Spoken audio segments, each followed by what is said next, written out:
देश के तमाम उन लोगों को, उन चाटुकार बीजेपी के दलाल चाटुकार लोगों को संदेश है जो इस प्रोटेस्ट को एंटी नेशनल बता रही थी। गवर्नमेंट को अकाउंटेबल होना पड़ेगा, चाहे वो कांग्रेस की गवर्नमेंट हो, चाहे वो बीजेपी की हो, चाहे आपकी हो क्यों ना हो, चाहे आपके बाप की गवर्नमेंट ही क्यों ना हो। एजुकेशन के सिवा वो सब पे ध्यान देते हैं, कैसे जेबें भरनी है अपनी, सब पे ध्यान दे देते हैं वो। बीजेपी ने कई साल लगा दिया, हमारी रूलिंग पार्टी ने कई साल लगा दिया ये नैरेटिव सेट करने में कि वो लीडर्स नहीं है, वो भगवान है। लोकतंत्र की एक खास बात यह है कि अंत में अहंकार और लाठी दोनों टूट जाती है।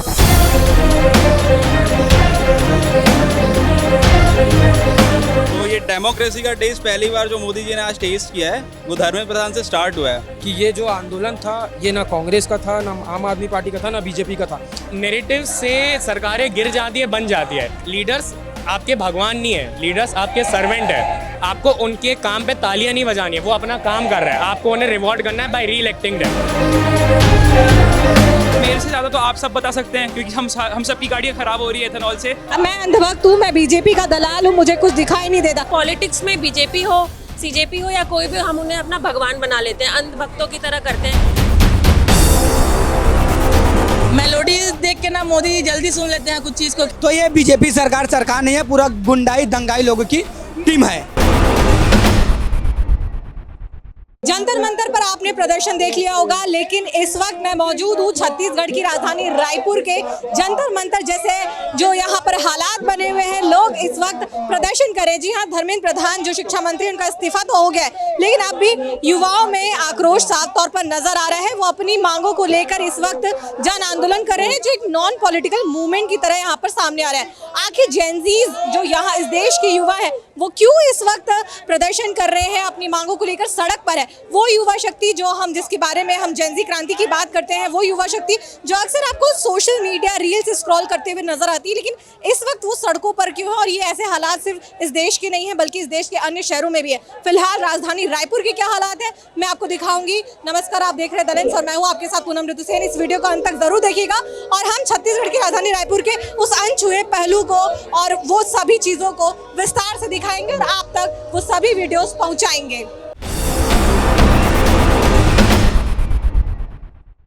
बेटा आप कितने साल के हो? मैं 15 साल की हूँ। और ये जो आप अपने हाथों में पोस्टर्स रखी हुई हैं, इसका थोड़ा सा मतलब बताएंगी? और क्या आप जंतर मंतर में जो प्रोटेस्ट है उससे इंस्पायर हुई हैं? बहुत, इसीलिए मैं नेहरू नगर से आई हूँ, भिलाई से, जस्ट फॉर प्रोटेस्ट।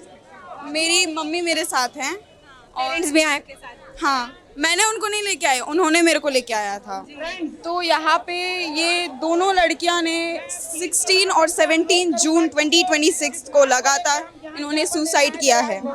इनके माँ बाप का दुख मैं समझ नहीं सकती, मेरी माँ समझ सकती हैं। और मुझे बहुत ही दुख हुआ था जब इन लड़कियों के बारे में सोच के देखो, इनका years of dedication, years of preparation, हमें 6-7 से ही प्रेशर किया जाता है नीट के लिए, नीट प्रिपेयर करने के लिए। हम लोग इतने सारे प्रिपेयर करने के बाद एक छोटे से बात में लीकेज होना बहुत बहुत बुरा लगता है। तो इन लड़कियों के बारे में मैं सोच के देख सकती हूँ, क्योंकि मेरी दीदी नीट दे रही है, तो उनके वजह से मैं थोड़ा सा बहुत नाराज़ हूँ। क्योंकि आप जेनजीज हैं और जो हम सुन रहे हैं, देख रहे हैं कि इस देश का जो युवा है, जैसे हम वो सोचते हैं कि सिर्फ सोशल मीडिया स्क्रॉल करने में, इंस्टाग्राम स्क्रॉल करने में अपना पूरा टाइम खपा देता है, लेकिन आप लोग अभी इस वक्त पोस्टर्स लेकर आए हैं, अकाउंटेबिलिटी की बात कर रहे हैं और उन बच्चों के साथ ह्यूमैनिटेरियन ग्राउंड पे आप लोगों ने यहाँ पर ग्राउंड पर आकर आवाज़ रेस करने, मतलब अपनी बातों को रेस करने की यहाँ पर आप पहुँचे हैं। क्या लगता है देश का एजुकेशन सिस्टम क्या सही हाथों में है कि इसमें अभी भी बदलाव करना, चेंजेस करने अभी बहुत ज़रूरत है? अभी प्रधान जी का, अभी एजुकेशन मिनिस्टर का डेजिग्नेशन हुआ था एंड उसके बाद नया एजुकेशन मिनिस्टर के बारे में हम लोग तो जानते नहीं हैं, पुराने वालों को तो बहुत खेल देख लिया उन्होंने। तो अभी मैं बहुत इससे कह रही हूँ कि जो नए एजुकेशन मिनिस्टर है उनके हाथ में हमारा फ्यूचर है, तो थोड़ा सा संभाल के, क्योंकि अभी जो हम लोग ने अपना मेरे जितना एक छोटी सी बच्ची 12 साल की बच्ची ने अपना सर फोड़ के आया था जंतर मंतर में, उसको सुनने के बाद मैं बहुत हैरान हुई थी। तो हमारा जो फ्यूचर है अभी किसके हाथ में हम जानते भी नहीं हैं। ये है वो युवा वर्ग जो जेंजी जो वो ये कह रहे हैं, अकाउंटेबिलिटी की बात लेकर आए हैं। उनकी मम्मी भी साथ में है। आप अपनी बच्ची के साथ, अपनी बेटी के साथ आई हैं। अक्सर हम देख रहे हैं देश के जो बाकी के पेरेंट्स हैं वो कह रहे हैं कि मत जाओ, पुलिस लाठी चला देगी, वाटर कैनन फेंक दिया जाएगा, आंसू गैस फेंक दिया जाएगा, लेकिन आप अपनी बच्ची के साथ प्रोटेस्ट में आई हैं। आप बाकी के पेरेंट्स के लिए क्या कहेंगी? If the parents are not going to come today, they are not going to help the future children. To help the future children, I come with my daughter. It is not only for my daughter and the daughters of all the country, because it is the boldness must not be in the home. They must come out. They must come out if they need freedom. If they're sitting in the home, will never give them the freedom.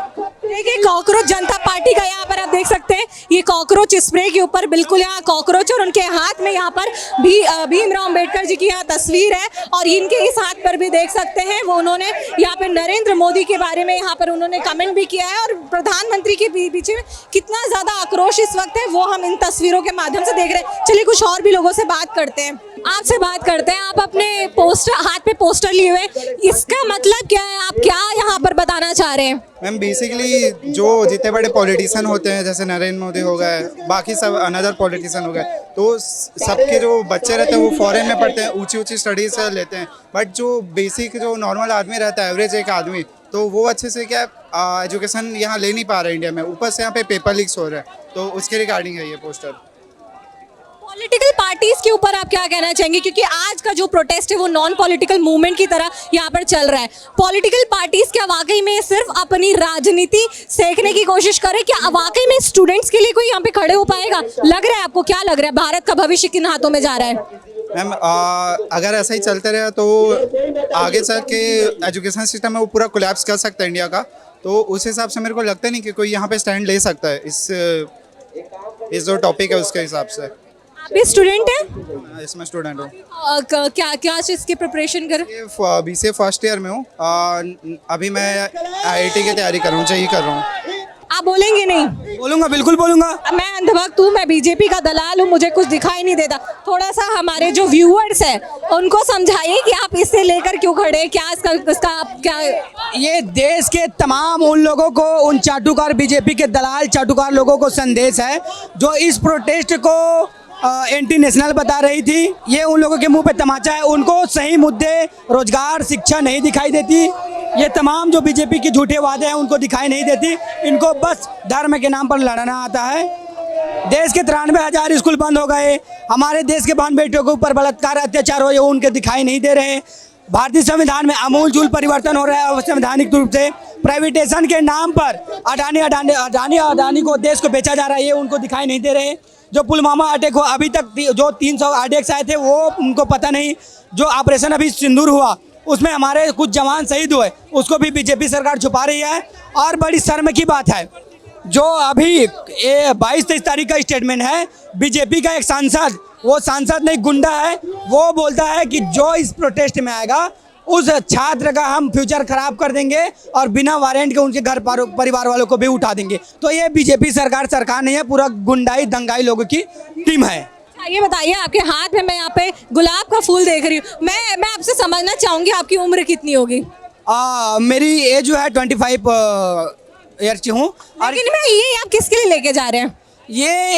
ये उन लोगों के लिए सांकेतिक है। सरकार जो है देश में शांति प्रिय शासन चलाएगी एकता भाईचारा के साथ, तो ये सरकार ऐसी रहेगी, वरना ये धर्म के नाम पर, जाति के नाम पर बांटने की काम करेगी। तो युवा जो है पढ़ा लिखा है, जागरूक हो गया है, उनकी स्थिति ऐसा हो जाएगा। भाई साहब की उम्र जो हमारे साथ है 25 ईयर से जेनजी में आते हैं, वो उम्र है जो अक्सर हम बोलते हैं कि वो अपने जो मुद्दे हैं उससे भटके हुए हैं। लेकिन अब वो सोच लीजिए, जहां वो गर्लफ्रेंड को रोज़ देना चाहिए, इस वक्त वो उस देश के प्रधानमंत्री और उन लोगों को ये संदेश देना चाहते हैं उस रोज़ के जरिए कि शायद उनकी जो बात है, उनके अधिकारों की बात है, वो उस जगह तक पहुंच पाए।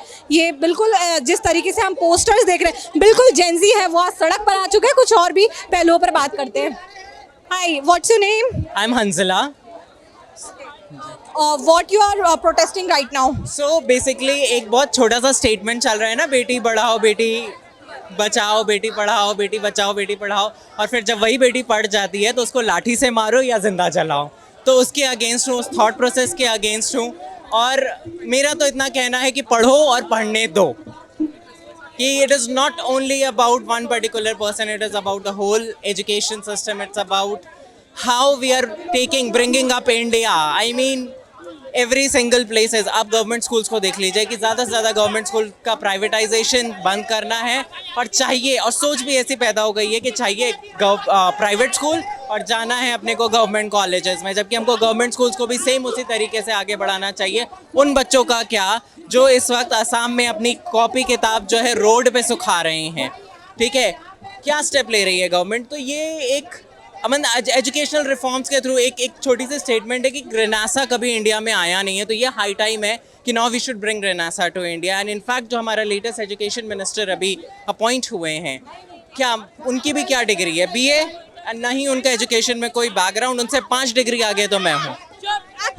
आप क्योंकि इस देश के युवा हैं और आपसे मैं थोड़ा सा समझना चाहूँगी कि जो जेनजीज हैं वो अभी रोड पर हैं, जो कहा जाता है कि सोशल मीडिया में इंस्टाग्राम स्क्रॉल करने वाले वो क्या प्रोटेस्ट कर लेंगे, लेकिन जिस तरीके से हमने देश भर के जेनजीज को देखा कि भाई वो क्रांति ला सकते हैं, रिवॉल्यूशन कर सकते हैं, तो ऐसे में आप लोग जो है, आप खुद कह रहे हैं कि मेरे पास 4-5 डिग्री है, उनसे ज़्यादा जो अभी नए एजुकेशन मिनिस्टर बने हैं, आने वाली जो अपकमिंग जनरेशन है, जो आगे के बच्चे हैं, उनको क्या समझाना चाहेंगे, क्या संदेश देना चाहेंगे कि अब जो एजुकेशन सिस्टम है इंडिया का, उस पर कितना बिलीव करें?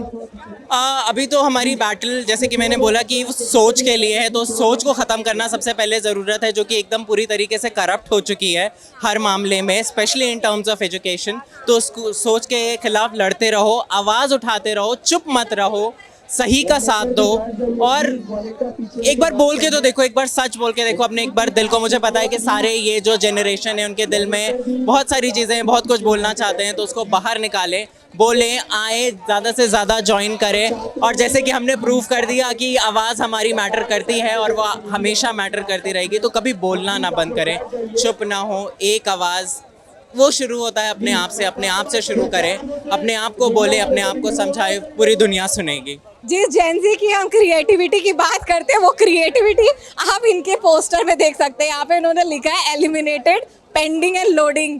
थोड़ा इनसे ही समझते हैं इसका मतलब, थोड़ा हमारे उन व्यूअर्स को बताएं जो शायद आपके जनरेशन से बिलोंग नहीं करते हैं।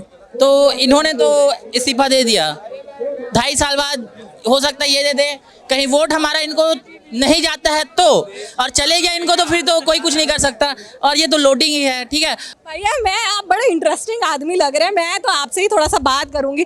भाई आप कितने एज हुआ है, आपको थोड़ा सा बताइए। क्या बताऊँ? कितने एज के, आपका एज कितना है? 23। भाई ये जेनजी है, आप बिल्कुल यहाँ पर देख सकते हैं। ये नितिन गडकरी हैं जो इस मिनिस्टर हैं, उनके पोस्टर पर यहाँ पर लोडिंग लिखा हुआ है, और नरेंद्र मोदी जी का पोस्टर है, प्रधानमंत्री। मेलोडी भी ले गया। मेलोडी क्या किनको देना चाहते हैं आप? मेलोडी देख के ना मोदी जल्दी सुन लेते हैं कुछ चीज़ को। क्या है, मेलोडी का शेयर तो यही बढ़ा है, तो इनका फेवरेट क्या टॉफी है, मेलोडी कैंडी जो बोल सकते हो वो। ठीक है, चलिए हंसी मजाक में हम बात तो कर रहे हैं, मैं आपसे थोड़ा सा 1-2 सीरियस सवाल जरूर लूंगी। अब क्या है कि एजुकेशन सिस्टम है, भ्रष्ट है, अब उस पर करप्ट है, अब उसको काम करना बहुत ज़रूरी है, वो हमने देख लिया। अब वो उस पर काम होगा कि नहीं, वो आने वाले दिनों पे पता चलेगा। लेकिन और क्योंकि आपने नितिन गडकरी का यहाँ पर फोटो लगाया है, और ऐसे कौन से सिस्टम है जिस पर ऐसे हमें चेंजेस करने होंगे, और we need to change right now. First of all जो नितिन गडकरी जी हैं, वो पेट्रोलियम मिनिस्ट्री उनके पास है ही नहीं, जबरदस्ती वो पेट्रोल में घुसे पड़े हैं। क्या काम का उनका एथेनॉल में ध्यान देना, अपना रोड में ध्यान दे, गड्ढे हो गए हैं। और अभी तो सिस्टम बहुत चेंज करना पड़ेगा, क्योंकि जो सिस्टम है वो अभी बहुत करप्टेड है। छत्तीसगढ़ में भी आप देख सकते हैं, गजेंद्र यादव जी 12th का पेपर लीक हो गया। मैं 12 साल स्कूल में पढ़ा हूँ, मेरा पेपर आज तक लीक नहीं हुआ, मेरे को एक भी पेपर नहीं मिला। इनका पेपर कैसे लीक हो जा रहा है, कौन सा सिस्टम है इनका? और एजुकेशन मिनिस्टर किसी को अपॉइंट करो तो देखता के करो, BA पास को आप एजुकेशन मिनिस्टर न्यूली अपॉइंट कर दो, जिनके पास 2 मिनिस्ट्री 3 मिनिस्ट्री और अलग से रखी हुई है। तो ऐसा नहीं है ना, सबको मौका दो। बहुत सारे पढ़े लिखे भी लोग हैं यहाँ पे, राघव चड्ढा जी भी है, जो कि अभी तो चुप है, पता नहीं क्यों, लेकिन उनको भी ध्यान देना चाहिए। मिनिस्टर जो है वो अपॉइंट करो उनकी क्वालिफिकेशन पे, और जो पढ़े लिखे उन्हीं को, मीन्स कोई एजुकेशन मिनिस्टर टीचर हो तो अच्छा लगता है। अब आप BA पास को एजुकेशन मिनिस्टर बना दिया, उनसे ज़्यादा डिग्री तो मेरे पास है, मेरे को भी बना सकते। एजुकेशन मिनिस्टर बना दिया मतलब BA वाले लोग पढ़े लिखे नहीं होते हैं?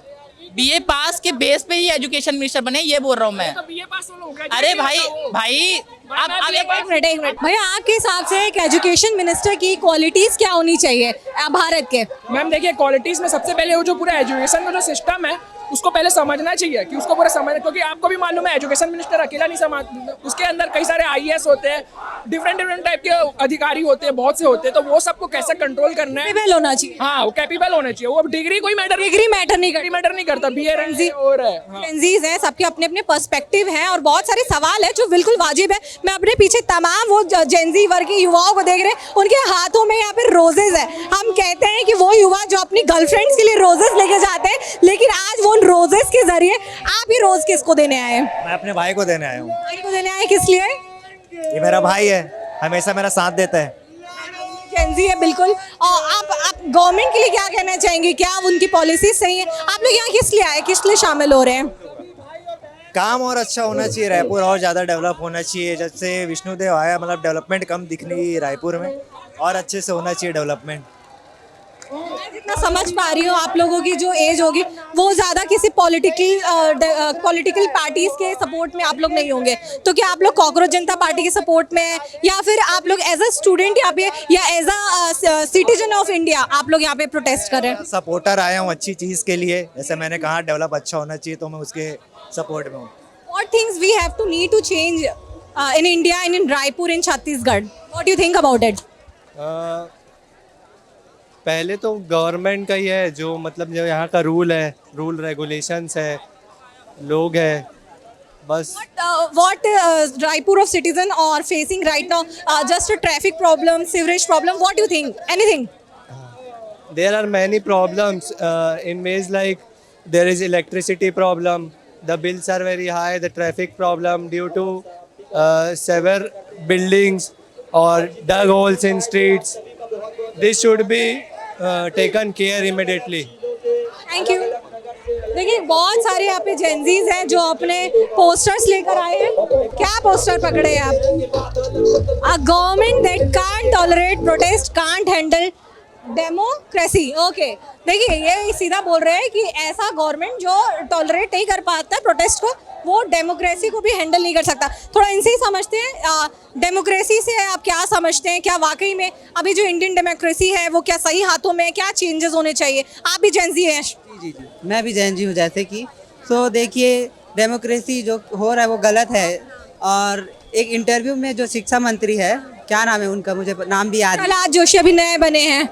देखिए मुझे उनका तक ये नाम तक नहीं पता है। और क्या है कि उन्होंने एक इंटरव्यू में ये बोला था कि राष्ट्रपति के पोती, और क्या बोला था उन्होंने, आपके घर में काम करने वाली बाई की पोती की फीस क्या बराबर होनी चाहिए? नहीं होनी चाहिए। एजुकेशन लेवल सबके लिए एक होना चाहिए, इक्वल होना चाहिए, ना कि अलग अलग होनी चाहिए। ये देखिए ये छोटी सी बच्ची है, 12वीं का हिंदी पेपर ली। भाई मैं जो हमारे व्यूवर्स है, जो नेशनल व्यूवर्स है, मैं उनको बताना चाहूँगी, मैं इस वक्त छत्तीसगढ़ की राजधानी रायपुर पे हूँ और यहाँ पर अभी हाल फिलहाल में जब नीट पेपर लीक चल रहा था उसी समय 12th का हिंदी पेपर लीक हुआ था। आप भी उसी के स्टूडेंट रही हैं? नहीं, मैं 9th की स्टूडेंट रही हूँ, लेकिन मेरी जो दीदी थी वो 12th में थी और उनका पेपर लीक होने के कारण उनका रीपेपर हुआ जो बहुत ज़्यादा हार्ड आया था।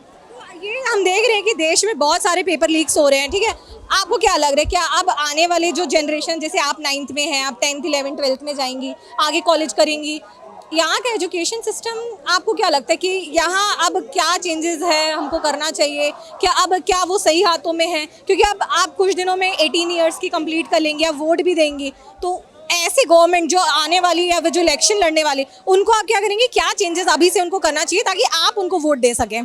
उनको पहले पेपर लीक्स वाला जो सिस्टम है उसको हटाना चाहिए, और जो हमारे अभी यहाँ पर इतनी लड़ाई हो रही है और जो मर्डर हो रहे हैं उसको भी कम होने के लिए एक रूल बनाना चाहिए, जिससे कि मर्डर जो कर रहे हैं और रेपिस्ट जो है वो ये सब करने से पहले 10 बार सोचें। आप लोग सब जेंजीज हैं आई थिंक ना? ओके, आप लोग इस प्रोटेस्ट में आए, मैं जितना समझ पा रही हूँ, जितने भी लोगों से मैंने बात की है वो नॉन पॉलिटिकल मूवमेंट को सपोर्ट करने आए हैं। एंड आई थिंक कि आप लोग भी किसी पॉलिटिकल पार्टी के सपोर्टर्स नहीं होंगे। नहीं है। You all are student? या आप क्या कौन सी चीज़ की स्टडी कर रही हैं? क्या प्रिपरेशन? 12th में हूँ। ओके, आप 12th में? आप 12th में हूँ मैं भी। मेरा एजुकेशन कंप्लीटेड है, post graduated okay, post graduation कर रही हैं। तो भाई मैं आपसे ये पूछना चाहूँगी कि हमने देश भर में देखा, अलग अलग सिटीज़ में देखे जिस तरीके से प्रोटेस्ट हो रहा है ना, तो अब क्या लग रहा है, क्या सिर्फ एक नए एजुकेशन मिनिस्टर के आ जाने से क्या सही होगा? छत्तीसगढ़ की एक बात करें या फिर देश की पूरी बात करें, क्या चेंजेस करने चाहिए? और सिर्फ एजुकेशन सिस्टम है कि हेल्थ सिस्टम और भी इंफ्रास्ट्रक्चर है, वो सभी आपके क्या पर्सपेक्टिव है? मेरा ये पर्सपेक्टिव है, सब चेंज करना चाहिए, सिर्फ एजुकेशन मिनिस्टर चेंज करने से कुछ नहीं होगा। कुछ ध्यान जनता को भी रखना पड़ेगा, कुछ मिनिस्टर्स भी करेंगे, सब मिलके अगर कोऑपरेट करेंगे साथ में तो बेटर इंडिया हो सकता है। आपको क्या लग रहा है, अब और कौन कौन से स्ट्रक्चर पर चेंजेस करने चाहिए? क्या प्रधानमंत्री नरेंद्र मोदी के बारे में आप क्या कहना चाहेंगे? अभी तो वो एक्शन लिए हैं बट पहले नहीं ले रहे थे, तो उस बात पे बाकी तो ठीक ही है। मेरे हिसाब से we don't want Modi any more, क्योंकि वो कुछ अच्छा नहीं कर रहे हैं। जितने वो प्रोमिसेस किए हैं बहुत कम उन्होंने किए हैं, बाकी सब हमने कुछ देखा नहीं करते। आपकी भी थिंकिंग सेम है? नहीं, मेरी थिंकिंग ये है कि सबसे पहले हमारी जनता को हमें चेंज करना होगा, क्योंकि पॉलिटिक्स में बीजेपी हो, सीजेपी हो या कोई भी, हम उन्हें अपना भगवान बना लेते हैं, अंधभक्तों की तरह करते हैं। तो it's not about BJP CJP, हमें पहले जनता का पर्सपेक्टिव चेंज करना पड़ेगा। देखिए यहाँ पे बहुत सारे लोग हैं, अपने अपने यहाँ पे चीज़ें कह रहे हैं, बिल्कुल उनकी बातें हैं और हम काफ़ी सारे लोगों से रिलेट भी कर रहे हैं और भी जेनजीज हैं, उनसे भी समझते हैं। आप लोग, सॉरी टू इंटरप्ट, मैं समझ सकती हूँ ये भी इम्पोर्टेंट है, लेकिन जस्ट यहाँ से अब लोग जा रहे हैं तो आप नरेंद्र मोदी जी का यहाँ पर फोटो पकड़े हैं और मैं इन्हें अपने यूट्यूब में इन्हें दिखा भी नहीं सकती। मैं थोड़ा सा बोलूँगी कि आपको इस बारे में ज़रूर बोले, पोस्टर के जरिए तो हमने दिखाया, लेकिन आप इस पर क्या कहना चाहेंगे? पोस्टर के जरिए दिखा। अच्छा, आपकी एजुकेशन सिस्टम के बारे में क्या बोलना चाहते हैं? क्योंकि अब अपकमिंग आप 18 ईयर्स के हो गए या होने वाले हैं? हो गए हैं। तो देखिए अब आने वाले जो इलेक्शन है इसमें ये एज अ वोटर आएंगे, आप जिनको वोट डालने वाले हैं उनके लिए आप क्या बोलेंगे कि भाई आप अब इस चीज़ में चेंज करो, वरना हम जो जेनजीज है, वो युवा है, वो जाग चुका है। युवा तो जाग चुका है अब, और यहाँ पेपर लीक वगैरह तो चलेगा नहीं, और हम इतने मेहनत से रात दिन करके पढ़ाई करते हैं, इसके बाद भी पेपर लीक हो रहा है, हमारा फ्यूचर ख़राब हो रहा है, तो ये तो नहीं चलेगा। मेरे साथ कैमरा पर्सन परवेज भी है। परवेज भैया, इन सभी पोस्टर्स पर आप एक बार ये थोड़ा सा स्क्रॉल करते हुए जाएं और वो चीज़ें, तस्वीरें दिखाएं जिसको शायद मैं बोल नहीं पा रही हूँ। ये जेनजीज है, ये क्रिएटिव है, वो देखिए वो किस तरीके से यहाँ पर लिखते हुए नजर आ रहे हैं। आप एक एक पोस्टर पर जरूर एक बार कैमरा पैन कर दीजिए आप, मैं दिखाना चाहूँगी बहुत क्रिएटिव जेनजीज है हमारे बीच में। आपसे मैं ये समझना चाहूँगी भाई इसके बारे में बताइए, क्योंकि मैंने सोशल मीडिया में थक चुकी हूँ मैं देख कर कि अब अगली बारी इनकी है। ये मेरे से ज़्यादा तो आप सब बता सकते हैं, क्योंकि हम सब की गाड़ियाँ ख़राब हो रही है एथेनॉल से। तो बस मैं ये बोलना चाहूँगा कि हिंदी में अगर बोलूँ तो पुत्र मोह से इतना नहीं होना चाहिए। आप संवैधानिक पद में बैठे हैं, आपको अपने बच्चे के लिए इतना नहीं करना चाहिए कि अब हमारी हालत ख़राब हो जाए। ये इसके बारे में भी समझो, you don't have to act like a tough diva. सरकार क्या ईगो पे ले रही है क्या अब चीज़ों को? नहीं, जब इन्होंने रिज़ाइन किया तो ही सेड के मतलब मेरा कुछ पर्सनल इश्यूज है मेरे, है ना, तो उनका जो एटीट्यूड था और उनका जो ईगो था, मैं बोलूँगी वो कम करें। और आप रो सकते हैं, आपको कोई मनाही नहीं है, हम आपको जज नहीं करेंगे। तो देखिए ये क्रिएटिव युवा है, ये जेनजीज है, वो जिन्हें हम सोचते हैं कि सोशल मीडिया स्क्रॉल करने में बैठे हुए, लेकिन वो एक्चुअली में सरकार को जगाने की कोशिश कर रहे हैं इन क्रिएटिव पोस्टर से। कुछ और लोगों से बात करते हैं। हेलो, आप कहाँ से आई हैं? रायपुर से ही हूँ। आपसे मैं थोड़ा जानना चाहूँगी, इस प्रोटेस्ट में आप आए हैं, यहाँ पे जो मूवमेंट हो रहा है उसको आप शामिल होने आई हैं, क्या लग रहा है अब गवर्नमेंट को, क्या वाकई में अब आँखें नहीं खुल रही हैं? क्या आप लोगों को ऐसे हर बार जगाना पड़ेगा गवर्नमेंट को? हाँ, जगाना तो पड़ रहा है, क्योंकि इतनी लाठी चार्ज होने के बाद अगर सिर्फ एक ही चीज़ के लिए डिसीजन ले रहे हैं इन लोग कि सिर्फ उनका रिज़ाइन देने से थोड़ी ना होता है। भाई लाठी चार्ज उसके ऊपर क्या कर रहे हो तुम? कुछ नहीं कर रहे हो। थू ऐसे वाले पुलिस वालों के ऊपर जो लड़कियों को ऐसे मार रहे हैं, पीट रहे हैं। अभी वहाँ पे जितना हमने देखा बच्चों को जंतर मंतर में, वहाँ वो लोग प्रोटेस्ट करने गए थे, बहुत ही गंदे तरीके से ब्रूटैलिटी से उन्हें मारा गया। इवन हमने द लेंस में वो वीडियोस भी दिखाए, वो कवरेज भी किया है, स्टूडेंट की हक की वो आवाज़ दिखाई है जो शायद so called main stream media वो चीज़ें नहीं दिखाती। लेकिन हम एज अ डिजिटल जर्नलिस्ट हमने वो सभी चीज़ें दिखाई है जो जंतर मंतर में हो रही थी, और वो सभी चीज़ों का हमने स्टैंड भी लिया है बाकायदा। क्या लगता है कि वाकई में अब जो मीडिया के ऊपर मैं सवाल पूछना चाहूँगी, क्योंकि हमने बाकी के लोगों को भी देखा और सुना, क्या मीडिया को भी अब जागना चाहिए? मीडिया को जागना चाहिए। मैं आपको 2-3 फैक्ट चेक करा दूं। पहला, मोदी जी को खुद मालूम है कि जो अभी के बच्चे हैं और जो भी जिस प्रदर्शन का जो देख रहे हैं, जो इसको ऑब्जर्व कर रहे हैं, वो ना किसी Godi media, IBC, Republic Bharat, India news, इन सब के पास नहीं जाएंगे। इसलिए उन्होंने इंस्टाग्राम में जो न्यूज़ चैनल, अभी कुछ दिनों के लिए न्यूज़ चैनल बना हुआ था इंस्टाग्राम, खुद मोदी जी जो चाह रहे थे वो उन्होंने खुद इंस्टाग्राम में डाल करके, वो चाहते तो किसी भारत न्यूज़ या किसी भी न्यूज़ में डाल करके ये चीज़ को कर सकते थे, लेकिन नहीं करे। दूसरी बात रही है कि ये जो आंदोलन था ये ना कांग्रेस का था, ना आम आदमी पार्टी का था, ना बीजेपी का था। मैं आपको बता दूं, आप इससे पहले भी आंदोलन बहुत से देखे होंगे जिसमें अगर कोई पार्टी विधानसभा घेराव करने जाती है तो विधानसभा 22 किलोमीटर दूर है, लेकिन बैरिकेड लग रहे कहाँ, पंडरी में, क्योंकि उनका पहले से सेट रहता था, हम आएंगे आंदोलन करेंगे जाएंगे। लेकिन इनका कोई सेट नहीं था, इसलिए ये सांसद तक के चले गए। और इतना जो इन्होंने पैलेट्स गन और ये सब जो चलाई वो जन आंदोलन है, इस वजह से हुआ। करते हैं वहाँ पैलेट गन चली, और दिल्ली पुलिस के बयान भी आप लोगों ने, आई एम श्योर कि आपने सुना ही होगा। हाँ। अब मेरे को गर्मी लग रही है, मेरे को गर्मी क्यों नहीं लग रही पता है? मेरे यहाँ नेम टैग था, मैंने वो नेम टैग को निकाल दिया। ऐसा उनका कहना था कि हमने नेम टैग जो निकाला है वो गर्मी की वजह से। इतना सा एक वेलक्रो का पीस, कोई गर्मी नहीं होती है। और जो कि इनका सबसे बड़ा जो मुद्दा था, एक पुलिसकर्मी तब तक के अपनी ड्यूटी में है जब तक कि वो अपने ड्रेस में है। बिना ड्रेस के जो है उन्होंने लाठीचार्ज करी है। और जिस हिसाब से इनका जो मानसिकता थी, इनकी मानसिकता कैसी थी आपको मालूम है अच्छे से, मुझे बताने की ज़रूरत नहीं है। इतना ब्रूटैलिटी से जो स्टूडेंट को मारा है, मेरा कहना ये है कि आतंकवादियों को मारो, स्टूडेंट को नहीं। 300 किलो RDX आया, उसका कुछ पता नहीं है। तो ये दिल्ली पुलिस क्या सोच रही थी, स्टूडेंट को मार के हम अपना नाम ऊंचा कर लेंगे? उनका नाम जो है कम से कम 1-8 साल के बाद, अप्रॉक्स 1-8 साल के बाद उनका नाम सामने आया। तो क्या ये किस हद तक के सही है, आप भी जानते हो, देश की जनता भी जानती है, और आगे भी इंशाल्लाह जानेगी। देखिए, मैं यहाँ पे बहुत सारे बच्चों से मिल रही हूँ, बहुत सारे जेनजीज हैं, जिस लेवल के यहाँ पर ये बातें कह रहे हैं, मतलब जिस लेवल की इनको समझ है। हम कहते हैं कि इनको भी ना समझ है, वो सड़कों पर उतर है, उनके पास काम नहीं है, लेकिन जिस समझ के साथ इस जो बच्चे ने बात की है वो वाकई में आई ओपनिंग है। आई होप कि जो व्यूअर्स हैं, इसके अलावा जो और पॉलिटिकल पार्टीज़ के लोग बैठे हुए हैं और IT सेल खास तौर पर ये वीडियोस को ज़रूर देखें। और हम कुछ और लोगों से भी बात करेंगे। आपको क्या लग रहा है कि अब जो देश का मूड है, हम जब बात कर रहे हैं, अब मैं अभी क्योंकि बाकी लोगों से भी पूछी, जर्नलिज्म भी है वो अपने आप में कहीं किस ओर जा रहा है? क्या वाकई में अब ऐसे जर्नलिस्ट को बाहर आना चाहिए, सामने आना चाहिए, जो अब सिर्फ गोदी मीडिया बनकर ना बैठे रह जाए? हमने देखा कि वहाँ जिस तरीके से जर्नलिज्म को लेकर भी, जर्नलिस्ट के ऊपर भी हुए हमले, लेकिन ये क्यों हुआ? ये मतलब पत्रकारों को आज ऐसा क्यों सामना करना पड़ा? क्या कहना चाहेंगे इस पर? मैम, जर्नलिज्म डेमोक्रेसी का एक बहुत बड़ा पार्ट है, और बिना जर्नलिज्म मेरे को नहीं लगता डेमोक्रेसी कहीं जा सकती है। कोई चीज़ दुनिया के, देश के किसी कोने में होती है, उसका काम इंसान तक पहुंचाने का बहुत इंपॉर्टेंट काम है मीडिया का।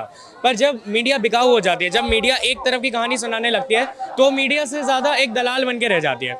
और आज की डेट में आप देखेंगे मैम, 26 दिन से ये प्रोटेस्ट चल रहा है। मेन स्ट्रीम मीडिया में मैंने हार्डली पिछले 4 दिन में ये देखा होगा, उसके पहले ये नहीं आता। और जब ये आता भी था तो बच्चे निकले पाकिस्तानी, बच्चों का झुंडू, एंटी नेशनल, टुकड़े टुकड़े गैंग, उमर खालिद। हमारी मीडिया एक पॉइंट पे आके अब ये चीज़ भूल गया कि इंपॉर्टेंट क्या है और फेवरिंग क्या है। बीजेपी ने कई साल लगा दिया, हमारी रूलिंग पार्टी ने कई साल लगा दिया ये नैरेटिव सेट करने में कि वो लीडर्स नहीं है, वो भगवान है। वो नैरेटिव सेट करने में उनकी सबसे ज़्यादा मदद हमारे। क्या आपको लगता है कि छत्तीसगढ़ और रायपुर में भी ऐसे मीडिया ऑर्गेनाइजेशंस हैं जिन पर एक्शन लिया जाना चाहिए, और वाकई में क्या वो भी अभी इस तरीके से? क्या लगता है, आप देखते होंगे यहाँ के न्यूज़ वगैरह कभी देखा होगा आपने? यस मैम, छत्तीसगढ़ में भी बहुत सारे मीडिया हाउसेस ऐसे हैं जो आज भी आपको एक तरफ की कहानी सुना के एक तरफ पुश करने की कोशिश करेंगे। कुछ समय पहले एक वीडियो चल रहा था, यहाँ पे एक मीडिया वाले को चिल्ला के भगाया था क्योंकि हम यहाँ प्रदर्शन कर रहे थे। वो आया, वो बच्चों के साथ बैठा एंड उन्होंने पूछना चालू किया कि धर्म के बारे में आपके प्रोटेस्ट का क्या लेना देना है। आप अभी आए थे? हाँ, मेरे ख्याल से 22 तारीख की बात है, 22 को आए थे, यहाँ बैठे। उन्होंने बोला कि आप बताइए आपके उसमें धार्मिक चीज़ें क्यों हो रही है, स्टूडेंट यूनियन की बातें क्यों हो रही है, ऐसा ऐसा क्यों। अब मैंने उन्हें बस एक चीज़ बोली, सर हम 4 दिन से प्रोटेस्ट कर रहे हैं, पहली बार हुआ है कि यहाँ पे धर्म का नाम लिया गया है, वो आप ही ने आगे लिया है। तो कहीं ना कहीं आप ज़्यादा दिलचस्प लगते हैं वो कुछ फैब्रिकेटेड टॉपिक्स उस क्या बोलते हैं मूवमेंट में, प्रेजेंटेशन में डालने के हम नहीं रहते हैं। और मैं सीरियसली कॉल आउट करना चाहूँगा, मैं अपने देश को एक मैसेज देना चाहूँगा कि नैरेटिव से सरकारें गिर जाती है, बन जाती है। लीडर्स आपके भगवान नहीं है, लीडर्स आपके सर्वेंट है, ठीक है। आपको उनके काम पे तालियां नहीं बजानी है, वो अपना काम कर रहे हैं, आपको उन्हें रिवॉर्ड करना है बाय री इलेक्टिंग देम। हम क्रिएटिव पोस्टर्स की बात कर रहे हैं और हमने अब बात की थी स्टेट की और हम इस शहर रायपुर शहर की, फिर हम नेशनल मुद्दों पे भी गए। अब मुझे इंटरनेशनल मुद्दे पे जाना पड़ेगा क्योंकि जो इंटरनेशनल व्यक्ति वो इस पोस्टर में लेकर है, मैं उनका नाम नहीं लेना चाहूँगी, लेकिन मैं इनसे ज़रूर समझना चाहूँगी इसका मतलब क्या है, क्या लग रहा है आपको? इसका मतलब ये है कि हर चीज़ के लिए पापा की परमिशन लेनी पड़ती है, ये वही दर्शाता है। एक्चुअल में ये डिपिक्शन है हमारी विदेश नीतियों का, ये हमारी विदेश नीतियों का डिपिक्शन है, विदेश नीति का डिपिक्शन जी। ये जेनजीज है जिनको हम सोचते हैं कि ये सोशल मीडिया स्क्रॉल करने में अपना टाइम बर्बाद करते हैं, लेकिन वही इतने क्रिएटिव माइंड से सरकार को जगाने की कोशिश कर रहे हैं जो अपने आप। भाई इसका भी थोड़ा बता दीजिए कैसा लगा स्वाद, और मेलोडी की जगह इन्होंने डेमोक्रेसी यहाँ पर, थोड़ा सा इसके बारे में भी बताएं। मैम गवर्नमेंट ने बहुत टाइम बाद डेमोक्रेसी का टेस्ट देखा है, मेलोडी तो उन्होंने बहुत खाई थी, बट व्हाट अबाउट डेमोक्रेसी। तो ये डेमोक्रेसी का टेस्ट पहली बार जो मोदी जी ने आज टेस्ट किया है वो धर्मेंद्र प्रधान से स्टार्ट हुआ है। बट मैम मेन थिंग इसकी ये कि it's not about need, it's not about anything, it's about accountability. Ma'am government को अकाउंटेबल होना पड़ेगा, चाहे वो कांग्रेस की गवर्नमेंट हो, चाहे वो बीजेपी की हो, चाहे आपकी हो क्यों ना हो, चाहे आपके बाप की गवर्नमेंट ही क्यों ना हो, आपको अकाउंटेबल होना पड़ेगा। आप कॉमेडियंस को रोकते हैं कि वो गाली ना दें, और वो खुद सरकार वॉयलेंस का सहारा लेती है कि एक प्रोटेस्ट को दबाया जाए, तो हम बस अपनी क्रिएटिव फ्रस्ट्रेशन निकाल रहे हैं, ये हमारी क्रिएटिविटी है। लोकतंत्र की एक खास बात यह है कि अंत में अहंकार और लाठी दोनों टूट जाती है। ये देखिए यहाँ पे खूबसूरत तस्वीर, यहाँ पे एक भाई थे, भाई मैं आपसे, आपने अभी यहाँ पे ये गुलाब का फूल आपने पुलिस को दिया है, हम कैच नहीं कर पाए, गुलाब का फूल आपने पुलिस को दिया है, इसके बारे में जरा बताएं। हमने जो नोटिस दिए थे उन्होंने लिया, इसीलिए हमने उनको फूल दिया। ये जेनजीज हैं जो वायलेंस का सपोर्ट नहीं करते हैं, एक फूल दिया है और पुलिस वालों के हाथ में। अभी यहाँ पर आप देख सकते हैं कि यहाँ पे गुलाब का फूल था कुछ देर पहले, वो देखिए सर के हाथों में। सर गुलाब का फूल मिल गया, अब तो गुलाब का फूल मिल गया। अब प्रोटेस्टर्स यहाँ पे जो थे, क्या कहना चाहेंगे, मतलब जो जेनजीज हैं उसके बारे में? जो भी इनकी मांगे हैं वो अपने यहाँ पर रायपुर में शांतिपूर्वक ये प्रदर्शन रहा है, और निश्चित रूप से उनकी जो भी मांग है एक उचित माध्यम से सरकार तक पहुँचाई जाएगी। और हम लोगों ने अभी अपनी अच्छी ड्यूटी की है, और सभी को मैं जिन्होंने भी इसमें सहयोग किया है सभी को धन्यवाद करता हूँ। आपने अपने पूरे लाइफ टाइम में ऐसा प्रोटेस्ट कभी देखा था इस तरीके का, ये अपनी मांगे रखना, कभी आपने देखा इस तरीके का? नए ज़माने के बच्चे हैं, निश्चित रूप से प्रदर्शन का तरीका बदलते रहता है। आज के युग में टेक्नोलॉजी के साथ साथ इनके द्वारा भी किया गया है, सब समय अनुसार प्रदर्शन का तरीका बदलते रहा है, और इनका मांग जो भी है वो सरकार तक पहुंचाई गई। मैं ना आप लोगों से मैं बहुत लोगों से यहाँ पे बात कर ली हूँ और सभी ने बातें रखी अपनी अपनी जेनजीज के प्रोटेस्ट के बारे में और मुद्दों के बारे में। मैं थोड़ा मीडिया के बारे में पूछना चाहूँगी, क्योंकि हम बहुत सालों से, मैं खुद भी जर्नलिज्म करते आ रही हूँ, काफ़ी समय से करते आ रही हूँ। जिस तरीके से जर्नलिज्म को हमने देखा, क्या लगता है कि वाकई में गोदी मीडिया को इस तरीके से सबक सिखाना ज़रूरी था? क्या अब वो अकाउंटेबल होंगे, या फिर क्या इस तरीके के प्रोपेगेंडा क्या बंद हो सकती है? क्या लगता है आपको? अकाउंटेबिलिटी का तो नहीं पता, पर as citizens of this country हमारा राइट है और हमारा काम है कि हम कॉन्स्टेंटली मीडिया और गवर्नमेंट को रियलाइज़ कराएं कि उनको अकाउंटेबिलिटी लेनी पड़ेगी, हमेशा फॉल्स नैरेटिव्स नहीं चलेंगे। I think that is our job, to keep reminding them to be honest and to do right by the people, right by us, and especially the youth, because they are the future. What do you say to our Prime Minister Narendra Modi? No matter what I say, it's not like you listen, but if you do, try to be better, listen to the youth. I think that's all I want to say to him. आप लोगों ने यहाँ पर peaceful protest किया है और आप Gen Zs हैं, तो हम काफ़ी लोगों से बातचीत कर रहे हैं। आप इस देश की सरकार को, इस राज्य की सरकार को क्या संदेश देना चाहेंगे? एजुकेशन सिस्टम की लगी पड़ी है, डेमोक्रेसी, इंडिया एक लार्जेस्ट डेमोक्रेसी बोलते हैं मैम इंडिया की, डेमोक्रेसी की भी ऐसी तैसी करके रख दी है इस सरकार ने। इस सरकार को एजुकेशन के सिवा वो सब पे ध्यान देते हैं, कैसे जेबें भरनी है अपनी, सब पे ध्यान दे देते हैं वो, है ना। एजुकेशन से लेना देना नहीं है। इनकी वजह से 21 बच्चे सुसाइड कर लिए मैम, उसके बाद भी बड़ी मुश्किल से हम लोगों के कारण उन्होंने रिज़ाइन किया, वरना तो उनका रिज़ाइन करने का भी मन नहीं था। वो कुर्सी पे ऐसे चढ़ के बैठते हैं जैसे उनके बाप की कुर्सी है मैम। तो एजुकेशन सिस्टम तो एटलीस्ट ठीक करना चाहिए। और मैम जो हमारी जगदलपुर की बहन है उसको तो कंपनसेशन मिलना ही चाहिए। उसका कंपनसेशन लिस्ट में अभी तक नाम नहीं है, तो उसको कंपनसेशन लिस्ट में नाम जोड़ना चाहिए। उसको कंपनसेशन लिस्ट में कंपनसेशन मिलना चाहिए। और उनके घर से हो सके तो किसी को गवर्नमेंट जॉब भी देनी है बस। देखिए यहाँ पर जो बच्चों ने सुसाइड किया था, जो आत्महत्या की है नीट पेपर लीक में, 22 बच्चों में से एक बच्ची यहाँ जगदलपुर की है, जिसको लेकर यहाँ पर उन्होंने मांग भी रखी है गवर्नमेंट से। देखिए हमारे पीछे उस बच्ची की तस्वीर है जिन्होंने सुसाइड किया था। और एग्ज़ाम लीक की जब हम बात करें पूरे देश भर में, इस बच्ची ने भी सुसाइड किया था।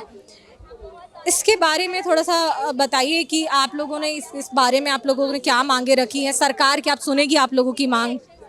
देखिए वो जो बच्ची थी, सिर्फ उसके पेरेंट्स का जो आसरा था वो बच्ची के ऊपर में था।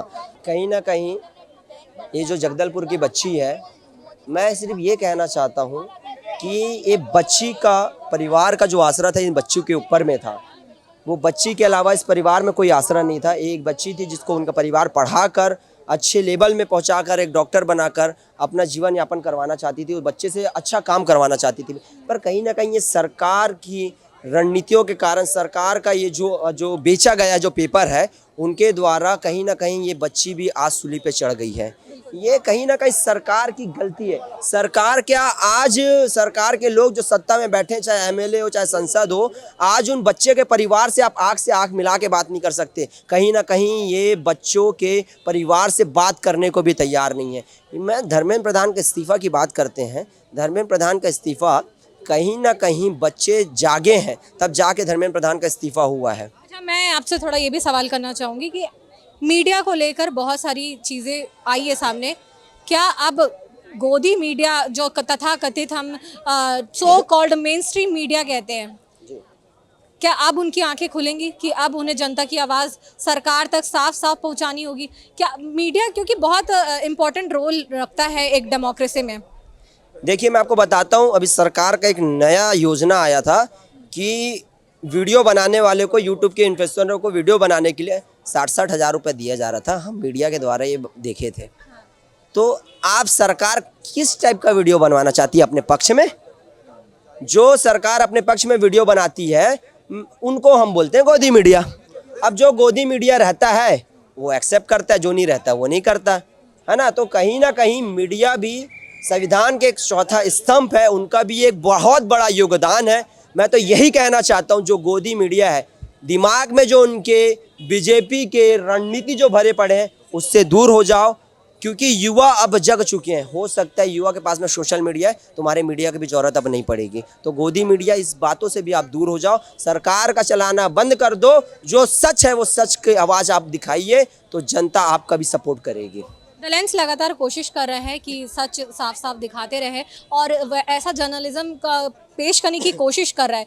और आप क्या कहना चाहेंगे ऐसे जर्नलिस्ट के बारे में जो लगातार कोशिश करते हैं सच दिखाने की, लेकिन उनकी आवाज़ कहीं ना कहीं दबाई जाने की कोशिश करती है? क्या सरकार को उनका भी सुनना चाहिए कि अब जो जर्नलिस्ट हैं वो सिर्फ आपके तलवे चाटने के लिए नहीं है? छत्तीसगढ़ के जितने भी इलेक्ट्रॉनिक मीडिया, प्रिंट मीडिया है, बीते 6 सालों से वो एक कानून की मांग कर रहे हैं। सरकार के कानों में जूं नहीं रेंग रहा है। पत्रकार सुरक्षा कानून की मांग कर रहे हैं। पिछले 6 सालों से, जब कांग्रेस की शासन थी तब से भी वो मांग कर रहे हैं। तो मेरे को समझ नहीं आता, शासन तुम्हारा, सत्ता तुम्हारा, सब चीज़ तुम्हारे, अरे एक कानून बना क्यों नहीं देते? क्या मांग रहे हैं तुमसे? ऐसा लगता है जैसे तुम्हारे घर से तिजोरी मांग रहे हैं। अरे भैया कानून तो मांग रहे हैं, अपनी सुरक्षा की तो मांग रहे हैं। अगर सुरक्षा का जवाबदेही अगर तुम नहीं लोगे मीडिया का, तो फिर कौन लेगा? तो फिर सरकार में तुम्हारे बैठने से मतलब ही क्या है? तुम्हारा बैठना नहीं बैठना एक बराबर है। तो मैं चाहता हूँ, द अलायंस में मैं पहले भी अपनी बाइट दे चुका हूँ। मैं जितनी भी बाइट देता था वो हर एक बाइटों को बिना काटे एक अच्छे तरीके से चलाया जाता था। मैं उसके लिए द अलायंस का भी मैं धन्यवाद करता हूँ। और मैं चाहता हूँ द अलायंस को आप लोग सपोर्ट करो, क्योंकि ये गोदी मीडिया नहीं है, ये सच दिखाने वाली एक मीडिया है। Thank you. मैं आप लोगों को फिर बताना चाहता हूँ कि आप लोग मीडिया को सपोर्ट करिए, और जो संविधान का चौथा स्तंभ है उसमें आप डटे रहिए अड़े रहिए। मैं सरकार से, आप लोगों के मीडिया के लिए भी मांग करता हूं कि बहुत जल्द शासन इस चीज़ों को भी अपने कानों से और विधानसभा में लाकर एक नए कानून को बना ले। आप सभी का धन्यवाद। आप अभी प्रधानमंत्री नरेंद्र मोदी को क्या कहेंगे, और जो नए एजुकेशन मिनिस्टर हैं उन जो अपॉइंट किया गया है प्रहलाद जोशी को, उनके बारे में क्या कहेंगे? हम नरेंद्र मोदी को यही कहेंगे कि ऑल ओवर यहाँ पे हम जो सारे लोग स्टूडेंट यहाँ पे शामिल हुए हैं, एजुकेशन के सिस्टम को सुधारने के लिए शामिल हुए हैं, और उसके अलावा जो भी यहाँ पे पूरे हमारे इंडिया में जितनी भी प्रॉब्लम्स चलती है उसके ऊपर भी हम चाहते हैं कि सारी चीज़ों में सुधार आए। और जो अभी न्यू आ रहे हैं हमारे शिक्षा मंत्री, उनसे भी चाहेंगे कि आने वाली जो अभी जनरेशन है उसके लिए अच्छा सोचे और इस टाइप के अपराध फिर से दोबारा ना हो। राजधानी रायपुर शहर के बीचों बीच अंबेडकर जी की मूर्ति के सामने यहाँ पर पीसफुल प्रोटेस्ट अब खत्म हो चुका है। बच्चे आए थे, अलग अलग जगहों से आए थे, बहुत सारे रायपुर से ही थे, और उन्होंने अपनी मांगे रखी हैं। बिल्कुल अलग तरीके का प्रोटेस्ट यहाँ पर जेनजी बच्चों के द्वारा, जो कि बिल्कुल ही नॉन पॉलिटिकल मूवमेंट की तरह यहाँ पर रखा गया था। उन्होंने अपनी मांगे रखी और एक आक्रोश, एक आवाज़ हमने साफ तौर पर उनकी आवाज़ों में सुनी।